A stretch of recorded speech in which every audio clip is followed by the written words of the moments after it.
Here we go, guys. Welcome back to the Armament Factory. That's right. TAF Media, the Armament Factory with me, Sparrow. That's right. Sparrow Luch in the house again for another watch along. And guess what? Who we watching along today? None other than our rivals, our enemies, the pagans, the ops, Tottenham Hotspurs, or also known as bunch of spuds. That's right, guys, the spuds. Right. So today is Tottenham versus Wolves. Is the last match of Saturday, or the Saturday fixtures, I should say.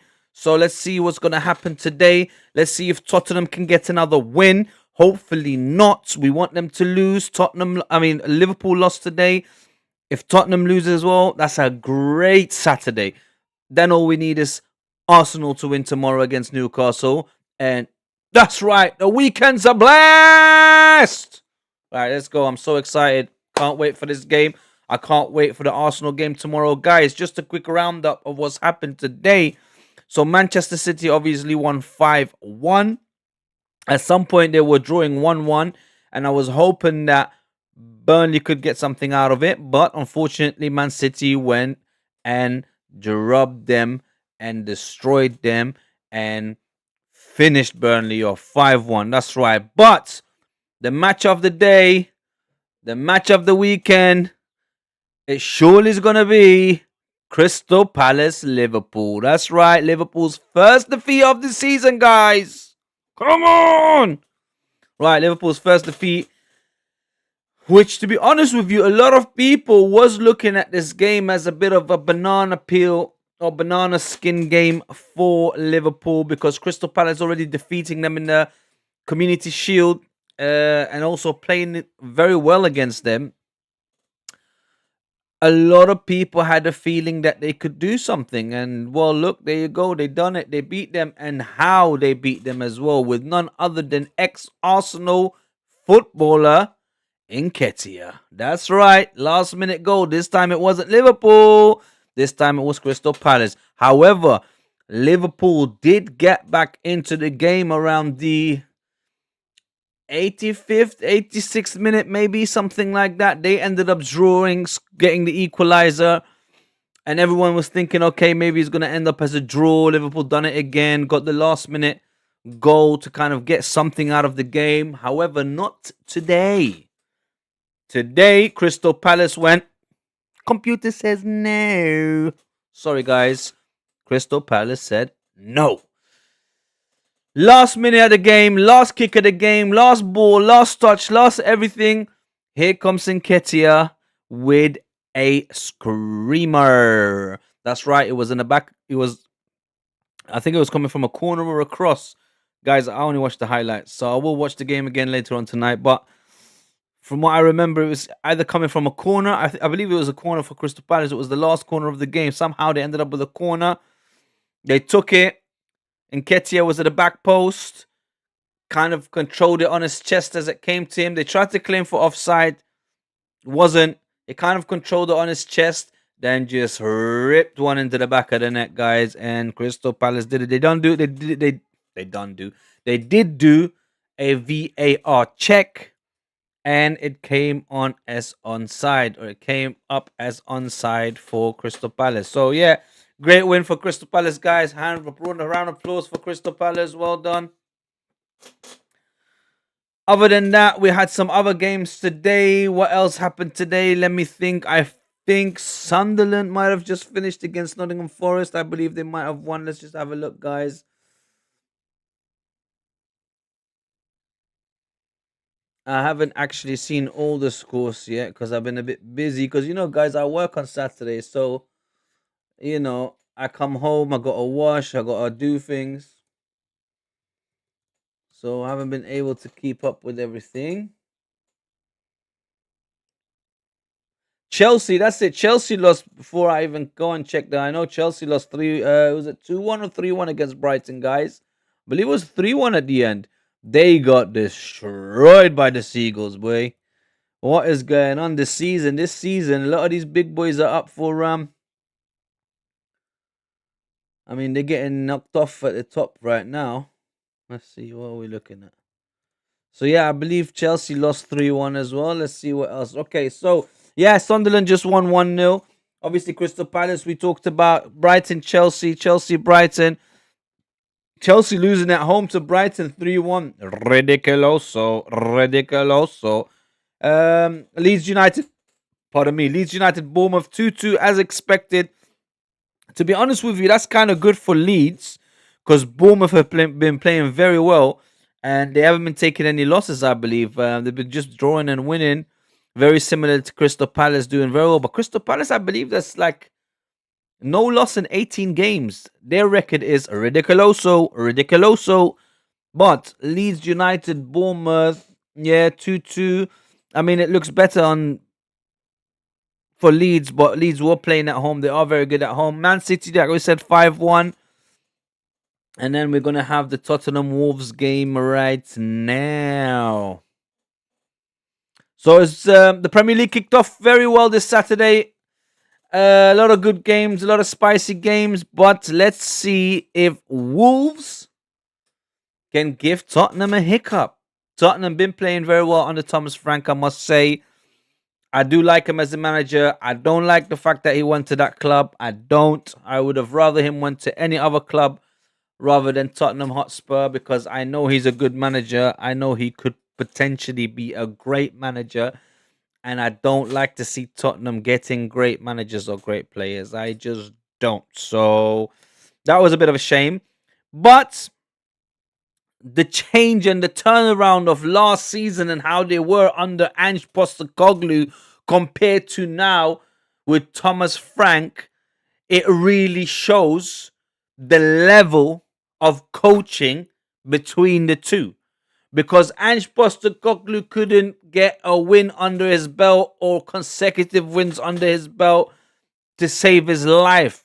He done that run in the Europa League, which was the new format of the Europa League, where no Champions League teams were falling in and getting mixed up with the rest of the competition. Also, the teams that were in that competition wasn't really good. So really and truly, either Tottenham or Manchester United was supposed to win it. I mean, it would have been an embarrassment if Bodo Glimt or some next team no one's ever heard of, Karabag or whatever, ended up winning that competition with those two Premier League teams being in it. But now, like I said, Thomas Frank has got them ticking. They call him the Frank engine. And he's got them on the right track. Let's just say that. He's got them on the right track. I don't know how well they will do because Tottenham are those kind of teams or is that kind of club that kind of takes a major dip at some point in the season. Like sometimes they start off really bad and then they get better later on and then they just steady themselves. But sometimes, like I remember when Ange Postecoglou first came in, they started off with a bang. They started off strong. I think maybe 10 games undefeated, if I'm not mistaken. And then it just went pear-shaped from there. So I do believe they will have a dip in the season. I don't think their squad depth is strong enough to even get into the top four. Possibly another Europa position for them. Hopefully they get relegated. That's my wish, but obviously that's unrealistic for a club the size of Tottenham. But let's hope they do. That's all I gotta say now. Let's go and have a look at the lineups for today's game. I believe Tottenham, as per usual, are playing. Yes, they're playing 4-3-3, trying to be Arsenal. They can't. You're not. Stop it. Stop it. Stop it, please. Okay? Find your own little formation and the way you want to play. Don't try and be Arsenal. All right? All right. Anyway. Everything is tongue in cheek, guys. Don't worry. Right. Vicario, of course, in goal. Jet Spence, Romero, Van de Ven, Udogi. You know that Udogi and Udogu at Manchester United. I always get those names messed up. I know that the players when I see them, but I always get their names messed up. Anyway, Udogi. Then in midfield, Bergval, Palinia, Bentancur up front, Kudus, Richarlison, and Xavi Simons. Look, listen, man. I must say, the Tottenham team is looking much stronger and better, and they seem like they're playing much better under Thomas Frank. But now that I'm looking at this formation and this lineup, not too shabby. Obviously, not the best team in London. Obviously, not the best team in North London. Obviously, not the best team in the country. But, you know, let's give them a bit of credit for the players that they managed to, get together and make some sort of team. Anyway, right now, let's have a look at the Wolves lineup. Wolves is playing 3-4-2-1. Wow. Okay, so they got Johnston in a goal. Then Dorrit. What? Right, Dorothy, Greci, Bueno, Munetzi, Andre Gomez, and Bueno. There's two Buenos. They must be brothers. S Bueno and Kinder Bueno. I'm joking. S Bueno and H Bueno. Anyway, let's start that again. So Johnston in goal, and then you got Dougherty on the right back, Greci centre back, and S Bueno at left back. Or really and truly, they're playing three at the back because they're playing 3-4-2-1. So then you have the four midfielders kind of thing.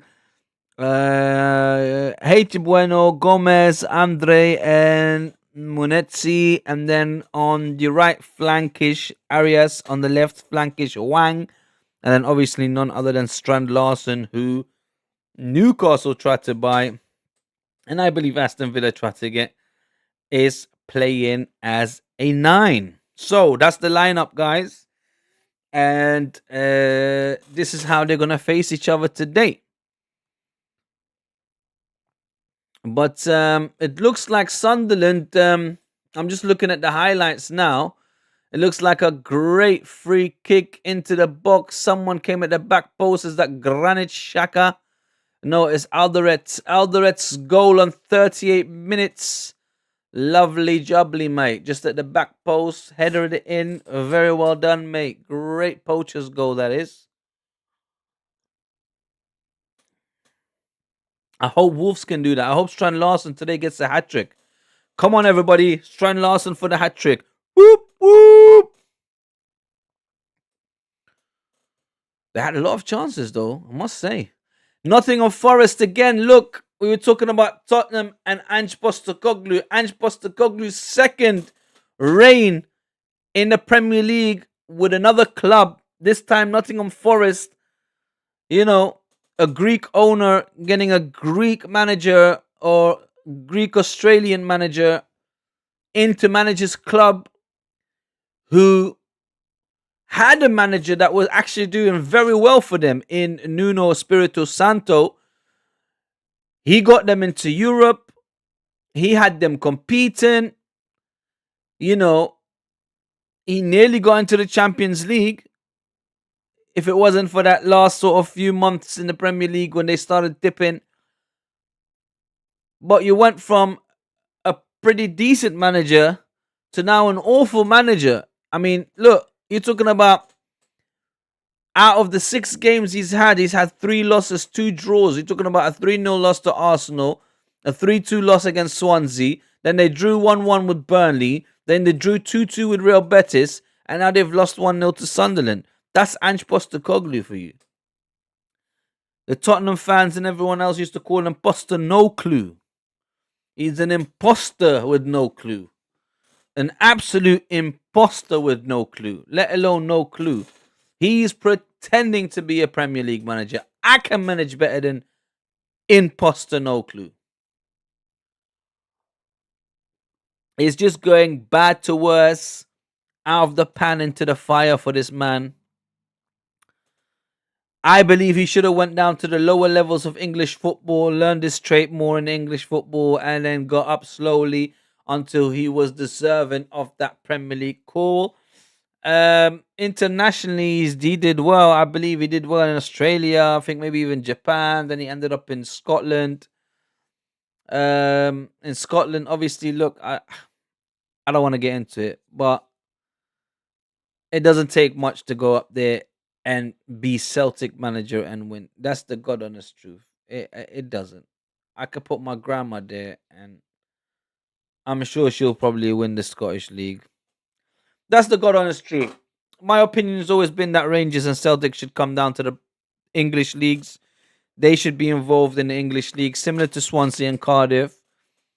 Um, and yes, that will kill the Scottish Premier League, unfortunately. But look, listen, guys, you have two major European clubs. And when I say major European clubs, in a sense, they're like they have some sort of European heritage. I mean, Celtic, I believe, were the first to ever win a European Cup, or they could be the first British team to win a European Cup. I know they're the first something. It's either they're the first club or they're the first British club to win a European trophy. So two clubs steeped in history. It's a shame that they are suffering in that league where they have no competition. Whereas, if they was to come down to the English leagues, and I'm not necessarily saying that they should straight away get to the Premier League because I don't think they're even Premier League level. But if they start maybe in League Two, League One, maybe League Two, League One, something like that, just climb their way up.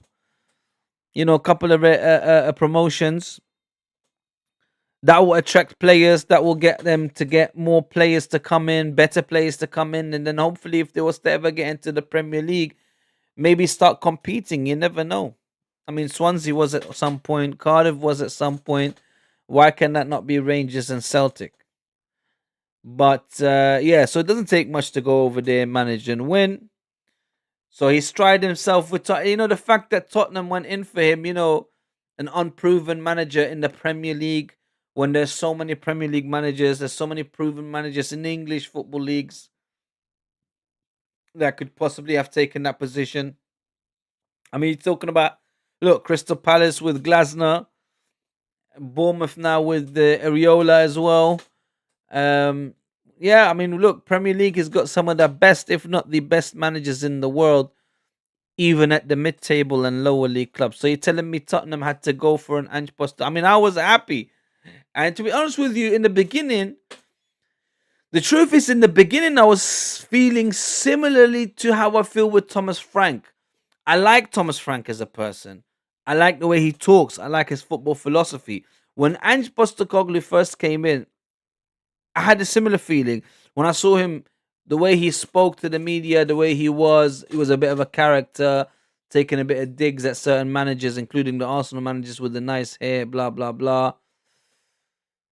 But then when he started losing, and not just losing, but it started showing that he's inept and incompetent to handle a club the size of Tottenham, which is not even that big, but so it kind of like made me look at him in a way that, oh no, you not really what I thought you was. And then every time he started opening his mouth and saying more ridiculous stuff and silly things, and then he started arguing with the media law, and he was put under a lot of pressure where it seemed like he was about to break. So yeah, then it took a turning, and I started not really enjoying listening to him or watching him or whatever, and I started not liking him. With Thomas Frank, I doubt that will happen, but I must say I did start off with Postecoglou like that, where I liked him similarly to Thomas Frank. But Thomas Frank, I know, is a good manager. He's Premier League proven. He did it with Brentford. He brought Brentford up, man. He brought Brentford up. If Ange Postecoglou was to go down into the lower leagues and bring a team up from the lower leagues into the Premier League and stabilize them and make them into a solid Premier League team, then hats off, and that's how you prove yourself. But you just got a job handed to you, and now you've been found out. and now everyone knows you're a fraud. So he better turn things around in Nottingham Forest because Marinakis is gonna look like a stupido. Mm.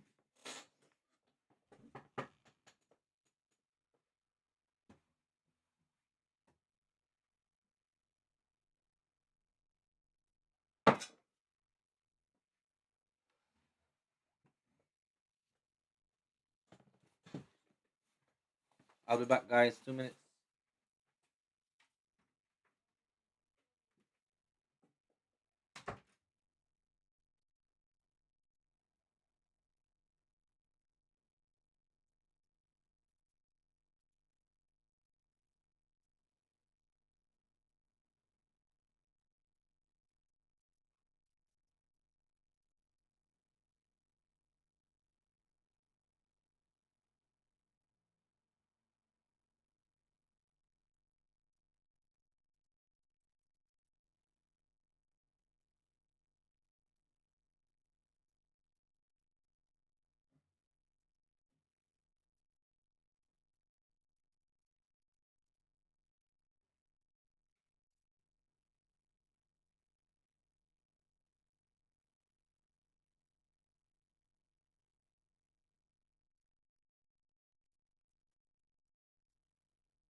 Sorry, guys. I'd left my phone in the car, so I had to just go and get that quickly.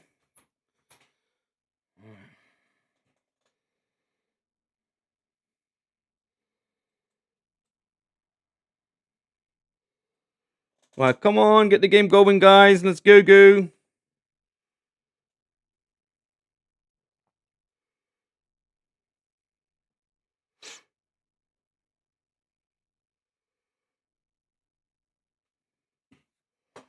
Right, there's 8 minutes left, guys.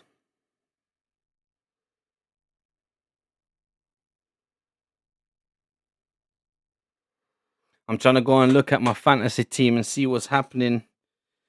Um, Even though, to be honest with you, I got some Liverpool players in there, so it probably hasn't been a good day or good weekend for me. I knew I should have changed them. I knew Crystal Palace was going to do something, but I mean, I got Gahey, but I had a feeling they was going to do something. But let's just see. Yeah, rubbish, rubbish.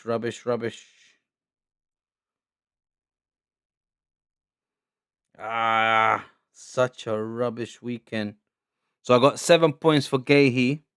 I got 7 points for Semenyo, and then nothing for Virgil, obviously.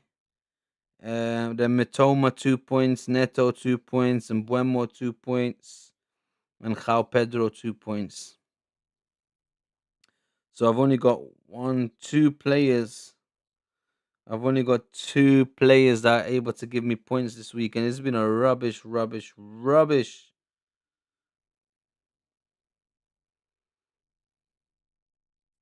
been a rubbish weekend for me, guys, when it comes to the fantasy football and Super Six as well. Let me see my Super Six. What's happened?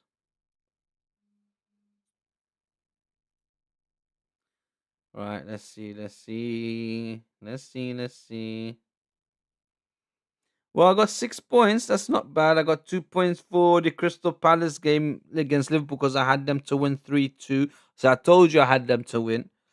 I had Man City to win 3-0. They won 5-1. I had Sunderland to win 3-1. They won 1-0. So I got 2 points for each of those games. Nil point for the Chelsea Brighton game. At one point, I did think I was going to get something out of it when they were 2-1 up because I had them to draw 2-2. but it looks like Brighton were able to finish him. That's right. They told Chelsea, "Come here," and then just finished him. Right, so guys, I've got Fulham to beat Aston Villa 2-1 tomorrow. Aston Villa playing at home, but although they did win against Bologna, I think 1-0 midweek. But I don't know, they're not playing very well.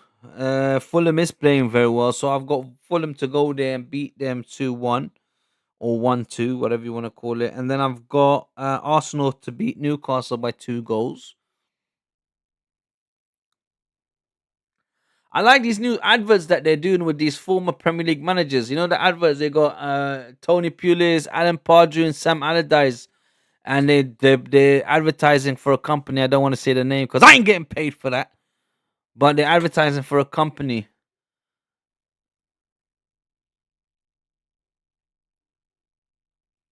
Are they showing some of the highlights of the film? Oh, Wolves have been doing well against Spurs. I think this might be a bit of a bogey team for Spurs. They've beaten them in the last 5 games. They've beaten them 3 times, 4 times, and drawn once. Oh wow! And that was all during the Ange Postecoglou reign. Well, I tell you what, Wolves and their manager know how to play against Tottenham. So you never know, mate. You never know. Right, 4 minutes left, guys. Let me have a bit of my tea. I just want the game to start so I can see Tottenham lose. I love it. You guys don't understand how much I love it when Tottenham lose. You see, when I see Tottenham lose, it's like, oh my God, it's like my birthday, Christmas, Eid, Hanukkah, Yom Kippur, everything wrapped up in one. I'm telling you, mate. I love it when they're getting battered. So let's just see. I hope I'm not jinxing Wolves, to be honest with you, but yeah. Game's about to start. The game's come. Yeah, it's about to start. The plays are coming out. Refs coming out. Let's go, Power Rangers. Right, guys, here we go. Here we go. Here we go. This is it. Tottenham Hotspur versus Wolverhampton Wolves. Let's see what's going to happen in this game. Another watch along, guys, with the Armament Factory, me, Sparrow. Let's go. Come on, Wolves.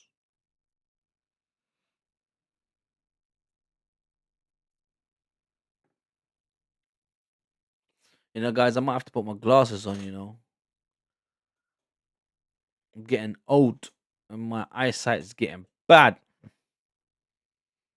I might have to just put me glasses on, man.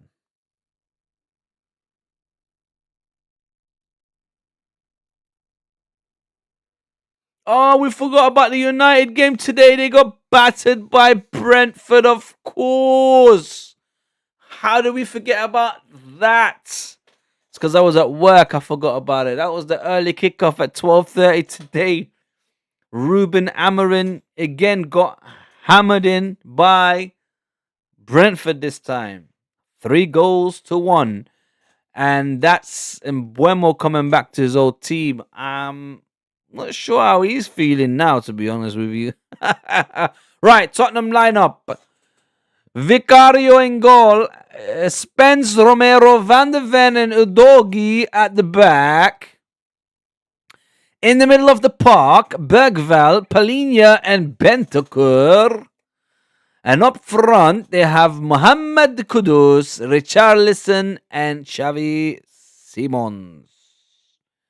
Pretty good team, like I said. 4-3-3, guys. They're trying to be Arsenal. Let's go.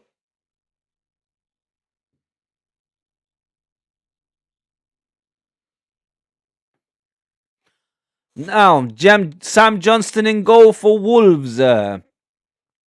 Matt Doherty, Santiago Bueno, Ladislav Krejci, and Hugo Bueno. Then in the middle of the park, Marshall Monetzi, Andre and João Gomez. Up front, Sean Arias, Jurgen Strand Larsen, and Hee Chan Kwan. Looks like 4-3-3 as well to me, but earlier it showed that they were playing 3-2-4-1. But instead they've changed it to 4-3-3, so both teams are coming out playing 4-3-3. I guess they're both trying to be Arsenal.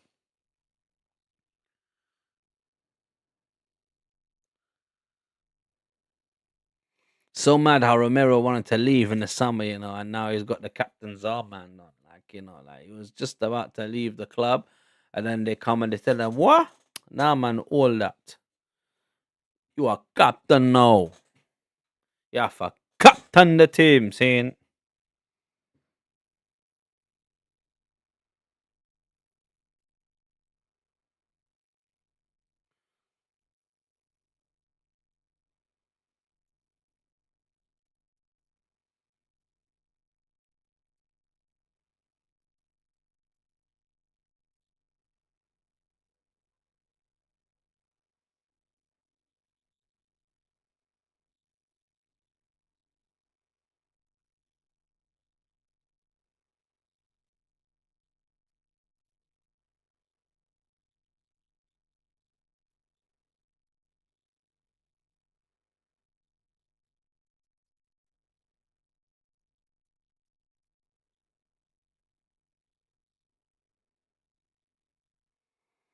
Right, let's go, guys. Game is about to kick off. Here we go. Let's go, Power Rangers. Live from the Tottenham Hotspur Stadium. Tottenham Hotspur versus Wolves. Here we go. Game's kicked off, guys.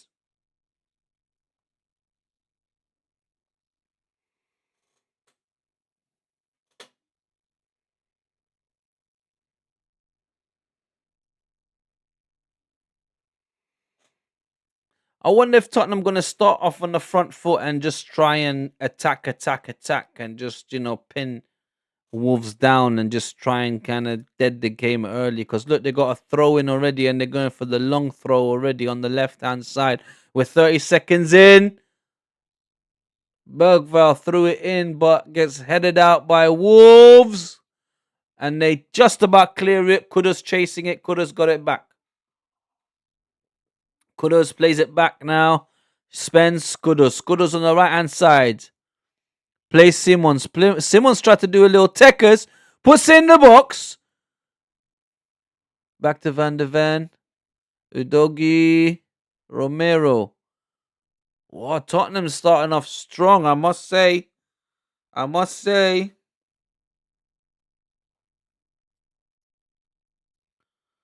Tottenham started off like they mean business.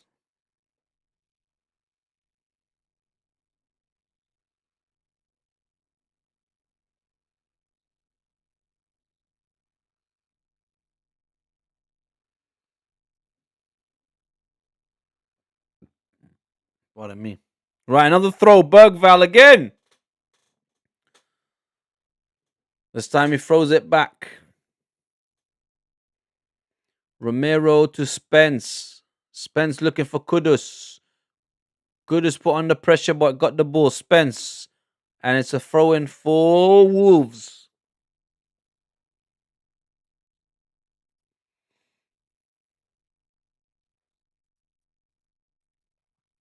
Come on, Wolves. Don't disappoint us. They're wearing a very weird kit, though. I don't think I've ever seen Wolves in blue. Have they ever worn this kit before? They got like a lightish, skyish blue kit. I don't remember what their away kits. Their away kits used to be like white or something, one day. Well, I guess because it's Tottenham, maybe that's why. But they could have literally wore their orange one. Their normal home. Here we go. Wolves on the attack.